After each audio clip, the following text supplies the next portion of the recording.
Good day. இன்னைக்கு நம்ம பார்க்க போகக்கூடிய டாபிக்கோட நேம் வந்து கேரக்டரிஸ்டிக்ஸ் ஆஃப் பிஸ்னஸ். ஒரு பிஸ்னஸ்க்கு வந்து என்னென்ன தன்மைகள் எல்லாமே இருக்கும். இதை வந்து எப்படி பார்க்க போறோம்னா, ஒரு எக்ஸாம்பிள்ஸ் மூலமா ஒரு பிஸ்னஸ்க்குள்ள என்னென்னலாம் நடக்குது இதை பத்தி தான் பார்க்க போறோம். ஃபர்ஸ்ட் ஒரு சிம்பிள் எக்ஸாம்பிள்குள்ள பார்ப்போம். இது வந்து ஒரு ஹோட்டல் ஸ்டோரி. இதுல என்னன்னா, ஒரு ஸ்விக்கியில் வந்து ஒரு ப்ராடக்டை வந்து ஒரு ஃபுட்டை வந்து ஆர்டர் பண்ணுறாங்க. ஆனால் அந்த ஃபுட்டு பர்ச்சேஸ் பண்ணி பார்த்ததுக்கப்புறம் வந்து அது வந்து ரொம்ப ஒஸ்ட் ஃபுட்டாக இருக்குது. அண்ட் வந்து அந்த ஃபுட்டு இப்போ ஒரு வேளை அந்த ஃபுட்டு நல்லா இல்லைன்னா நம்ம என்ன பண்ணுவோம், கமெண்ட் செக்ஷனில் போய் அது நல்லா இல்லை அப்படிங்கிறத வந்து ஒஸ்ட் ரிவ்யூவாக கொடுப்போம். இது வந்து நார்மலாக ஒரு ஹியூமனோட ஆட்டிடியூட். ஸோ ஒரு ஒரு பிஸ்னஸை நல்லபடியாக கொண்டு போகிறோம். இப்போ ஃபார் எக்ஸாம்பிள் ஃபுட் ரிலேட்டட் இண்டஸ்ட்ரியில் ஏதாவது ஒரு பிஸ்னஸை வந்து நம்ம ஸ்டார்ட் பண்ண போகிறோம்னா, அது எந்த மாதிரியான பிஸ்னஸ், அந்த பிஸ்னஸில் வந்து ஃபஸ்ட்டு நல்ல டேஸ்ட் கொடுக்க முடியுமா, அண்ட் வந்து அந்த அந்த பிஸ்னஸ்க்கு ஒரு ஃபேமை நம்மளால் கொண்டு வர முடியுமா, இப்படி எல்லாமேங்கிறது வந்து நம்ம பார்க்கணும். இதில் இருக்கக்கூடிய செகண்ட் எக்ஸாம்பிள் என்னன்னா, ஜப்பான்ல வந்து யூஷுவலாவே ஒரு பழக்கத்தை வந்து வச்சிருக்காங்க. அது என்னன்னா, ஒரு பிஸ்னஸ் பண்ணக்கூடியவங்க ஃபர்ஸ்ட் என்ன பண்ணுவாங்கன்னா, காலையில எந்திரிச்சோடனே என்ன பண்ணணும், இன்னைக்கு என்னெல்லாம் பண்ணணும் அப்படிங்கிறத வந்து டிசைட் பண்ணுவாங்க. இதை வந்து ஜப்பானீஸ் லாங்குவேஜ்ல அது வந்து இங்கிகை அப்படின்னு சொல்லுவாங்க. ஃபார் எக்ஸாம்பிள் அந்த டேயோட பர்பஸ் என்னலாம், அதாவது இன்னைக்கு என்னெல்லாம் நம்ம வந்து ஏர்ன் பண்ண போறோம், எதுல எல்லாம் இருந்து நம்மளுக்கு இன்கம் வருது அப்படிங்கிறத வந்து பார்ப்பாங்க. செகண்ட் வந்து என்னெல்லாம் ஆல்ரெடி நம்ம பண்ணியிருக்கோம், இதுல என்னெல்லாம் சேஞ்சஸ் பண்ணணும் அப்படிங்கிறத வந்து பார்க்க போறோம்.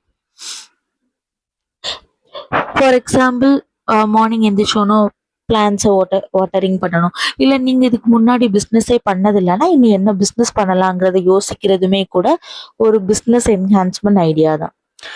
இப்போ வந்து பிஸ்னஸ் மேன், என்டர்பிரனர்னு 2 பேர் இருக்காங்க. பிஸ்னஸ் மேனுக்கும் என்டர்பிரனருக்கும் நிறைய டிஃப்ரென்ஸ் இருக்கு. பிஸ்னஸ் மேன்னா யாருன்னா, ஒரு பிஸ்னஸை வந்து கிரியேட் பண்ணி அதை வந்து ப்ராஃபிட் மோட்டிவ் மட்டுமே மெயினாக வச்சு பிஸ்னஸ் நடத்திட்டு இருக்கக்கூடியவன். இதே என்டர்பிரனர்னா அவனுக்கு வந்து ப்ராஃபிட் மோட்டிவ் அப்படிங்கிறத தாண்டி கிரியேட்டிவா இனோவேட்டிவா நிறைய விஷயங்களை செய்யணும் அப்படிங்கிறது அவனோட மெயின் பர்பஸாகவே இருக்கும். ஃபார் எக்ஸாம்பிள், நம்ம யாருக்குமே கேள்விப்பட்டிருக்கிறது மாதிரி மைக்ரோசாஃப்ட், கூகுள், இது எல்லாமே வந்து ஒரு இது எல்லாமே வந்து ஒரு பெரிய பெரிய கம்பெனிஸா இருக்குது. இவங்க எல்லாருமே தனித்தனி ஸ்ட்ராட்டஜிஸ் வச்சிருக்காங்க. அண்ட் வந்து இந்தியாவில் இருக்கக்கூடிய பர்சன் வந்து அங்கே ஒர்க் பண்றாங்களே தவிர்த்து இதோட ஓனர்ஷிப்பை வந்து அவங்க வந்து வச்சது கிடையாது. அண்ட் வந்து இந்தியன் பர்சன்ஸோட ஐடியாலஜி அந்த இடத்துல இருக்குதே தவிர்த்து தனியா ஒரு விஷயத்த வந்து செயல்படுது, அதோட பிளானிங், எக்ஸிகியூஷன், கோஆர்டினேஷன், கண்ட்ரோலிங், ஸ்டாஃபிங்ல இருந்து எல்லாமே டிசைட் பண்ணது அங்க இருக்கக்கூடிய என்டர்பிரனர்ஸ் தான். இப்போ எஜுகேஷனல் ஃபீல்டில் இப்போ இருக்கக்கூடிய டெக்னிக்கல் என்ஹான்ஸ்மெண்ட் என்னலாம்னா, கேரளாவில் ஃபர்ஸ்ட் இன்ட்ரடியூஸ் பண்ணியிருக்கக்கூடிய ரோபோட் டீச்சர் அப்படிங்கிறது இருக்கு. ஒரு நார்மல் டீச்சர் என்னெல்லாம் பண்ணுவாங்களோ அதோட எல்லா வகையான கேரக்டரிஸ்டிக்ஸுமே வந்து இந்த ஏஐ டீச்சர் வந்து பண்ணுவாங்க. ஆனா இது வந்து எப்படின்னா லைவ் இன்டர்நெட் மூலமா டீச்சிங் பண்றாங்க. ஃபார் எக்ஸாம்பிள், இப்போ நம்மளுக்கே ஏதாவது ஒரு டவுட்னா நம்மளால டீச்சர்ஸ் கிட்ட கேட்டு தெரியாத டவுட்ஸை நம்ம என்ன பண்ணுவோம், கூகுள்ல போய் சர்ச் பண்ணி அதோட ஐடியாவை நம்ம எடுத்துப்போம். இதே மாதிரிதான் இப்ப எல்லாமே டெக்னிக்கலா மாறினதுனால அதுக்கு தகுந்தது மாதிரி எஜுகேஷனல் என்ஹான்ஸ்மெண்ட்டும் வந்துட்டு. அண்ட் வந்து இதுல இருக்கக்கூடிய நெக்ஸ்ட் ஸ்டோரி என்னன்னா, அமேசானோட ஸ்டோரி. ஜெஃப் பெசோஸ் அப்படிங்கிறவர் வந்து இவரோட லைஃப் ஸ்டோரி எப்படி இருக்குதுன்னா, ஒரு நார்மலான சைல்ட்ஹுட்ல ரொம்ப கஷ்டமான ஒரு ஃபேமிலியில இருந்து வந்த ஒரு பர்சன் தான். இவர் வந்து தன்னோட ஜாபை வந்து விட்டுட்டு வீட்டிலே இருந்து பிஸ்னஸை வந்து ஸ்டார்ட் பண்றாரு.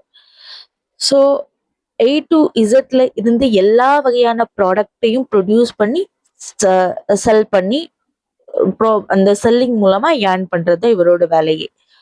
ஃபார் எக்ஸாம்பிள் ஃபர்ஸ்ட் ஒரு பிஸ்னஸ்குள்ள என்டர் ஆகும்போது நிறைய ஹிண்ட்ரன்சஸ் இருக்கும், நிறைய காம்படிட்டர்ஸ் இருப்பாங்க. ஏன்னா இப்போ ஒரு ப்ரொஃபஷன் இருக்குன்னா அந்த ப்ரொஃபஷனை நம்ம மட்டும் பண்ண மாட்டோம், நம்மள மாதிரி நிறைய பேர் வந்து பண்ணும்போது அந்த ப்ரொஃபஷன்ல ஏதாவது நியூவா இனோவேட்டிவா ஏதாவது ஒன்று பண்ணுனா மட்டும்தான் அந்த இடத்துல வந்து சக்சீட் பண்ண முடியும்னு இருக்கு. ஸோ ஒரு இண்டிவிஜுவலா இருந்தா ஏதோ ஒரு விஷயத்துல வந்து என்கேஜ்டா இருக்கணும் ஃபர்ஸ்ட். இது ஃபர்ஸ்ட் மெயின் திங். கன்சிஸ்டன்சி, நம்ம என்ன பண்ண போறோம், பண்றது கரெக்டா அப்படிங்கிறது தெளிவா நிதானமா யோசிச்சு செய்யக்கூடிய அந்த கன்சிஸ்டன்சி இருக்கணும். செகண்ட் வந்து ரிலவென்ட். நம்ம வந்து யோசிக்கக்கூடிய விஷயம் வந்து நம்ம இருக்க கரண்ட் சுச்சுவேஷனுக்கு ரிலவெண்டா இருக்கா அப்படிங்கிறத பார்க்கணும். அண்ட் வந்து இப்போ கரண்டா நிறைய பிஸ்னஸ் வந்து பூம் ஆயிட்டு இருக்கு. அது என்னலாம் அப்படிங்கிறத பார்ப்போம். First IT, online education, ecommerce, இது எல்லாமே இப்போ ட்ரெண்டிங்கா இருக்கக்கூடிய பிஸ்னஸ். அண்ட் வந்து இப்போ பிராண்டடா சம் பிஸ்னஸ் வந்து மற்ற எல்லா வகையான சோஷியல் மீடியாஸ்லையும் இருக்குது. ஃபர்ஸ்ட் அப்படி பார்க்கக்கூடிய பிஸ்னஸ் என்னன்னா digital content creator. Second business என்னன்னா கிரீன் பிஸ்னஸ். கிரீன் பிஸ்னஸை வந்து ரினியூவபிள் எனர்ஜி மூலமா வச்சு பண்ணக்கூடிய பிஸ்னஸ் அப்படின்னு சொல்லுவாங்க. நெக்ஸ்ட் வந்து ஒரு ஹெல்த் ரிலேட்டட் டிப்ஸ் கொடுக்கறதா இருக்கட்டும், ஃபிட்னஸ் ரிலேட்டட் டிப்ஸ் கொடுக்கறதா இருக்கட்டும், இது கூட வந்து ஒரு பிஸ்னஸ் தான். அண்ட் வந்து ஆன்லைன் ஸ்டோர்ஸ், நிறைய ஸ்டோர்ஸ் வந்து நம்மளுக்கு தெரியும். அமேசான், ஃப்ளிப்கார்ட், மீஷோ, ஷாப்ஸி, நிறைய ஆன்லைன் ஸ்டோர்ஸ் இருக்கு. இங்க வந்து உங்களோட ப்ராடக்ட்டை வந்து நீங்க செல் பண்ணிக்கலாம், இங்க இருந்து ப்ராடக்ட்டை பர்ச்சேஸும் பண்ணிக்கலாம். அண்ட் வந்து இப்போ எல்லாமே வந்து ஏஐ பேஸ்டா இருக்கிறதுனால ஃபுல்லாவே நம்ம எல்லா பிஸ்னஸையும் ஏஐ கூட ப்ரொமோட் பண்ணி அந்த பிஸ்னஸை என்ஹான்ஸ் பண்ண வைக்கிறாங்க. ஃபார் எக்ஸாம்பிள் இப்போ வந்து ஒரு சைட்ல ஆன்லைன் பிஸ்னஸ் இது பண்ணிட்டு இருந்தாலும் இப்போ வந்து ட்ரெடிஷ்னல் பிஸ்னஸ் வந்து இந்தியாவில் வந்து நிறைய பூம் ஆயிட்டு இருக்கு, நல்ல டெவலப் ஆயிட்டு இருக்கு. அது நல்ல டெவலப் ஆகணும்னா ஃபர்ஸ்ட் வந்து குட் மேனுஃபேக்சரிங் இருக்கணும். செகண்ட் வந்து செல்லிங், மக்கள்கிட்ட எப்படி கொண்டு போய் அந்த பொருளை சேர்த்து அது எப்படி செல் பண்ண வைக்கிறோங்கிறது இருக்கு.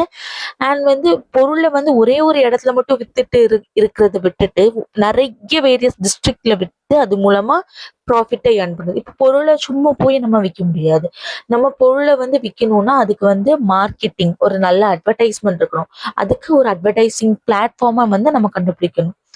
அது வந்து நார்மல் ஒரு பேம்ப்ளெட்ஸ் கொடுத்து அட்வர்டைஸ் பண்றதா இருக்கட்டும், இல்ல வந்து சோஷியல் மீடியாஸ்ல அட்வர்டைஸ் பண்றதா இருக்கட்டும், இல்ல வந்து ஒரு காமனா ஒரு பர்சன் கூடக்கூடிய இடத்துல ஒரு கேம்பெயின் போட்டு அட்வர்டைஸ் பண்றதா இருக்கட்டும், இது எல்லாமே ஒரு ஒரு பிஸ்னஸ்க்கான நல்ல பிளானா இருக்கும். ஃபார் எக்ஸாம்பிள் இப்போ வந்து ஒரு சின்ன ஒரு ரூம்குள்ள இருந்து ஒரு சின்னதா ஒரு பிஸ்னஸ் பண்றதுமே கூட பிஸ்னஸ் தான் சொல்லுவோம். அந்த பிஸ்னஸ் அப்படி பண்ணணும்னா அதுக்கு தனியா ஒரு பிராண்ட் தேவை. ஃபர்ஸ்ட் இதோட கஸ்டமர்ஸ் என்ன, அந்த கஸ்டமர்ஸோட தேவை என்ன அப்படிங்கிறத புரிஞ்சு அந்த ப்ராடக்டை வந்து மக்கள் கிட்ட கொண்டு போய் சேர்க்கணும்.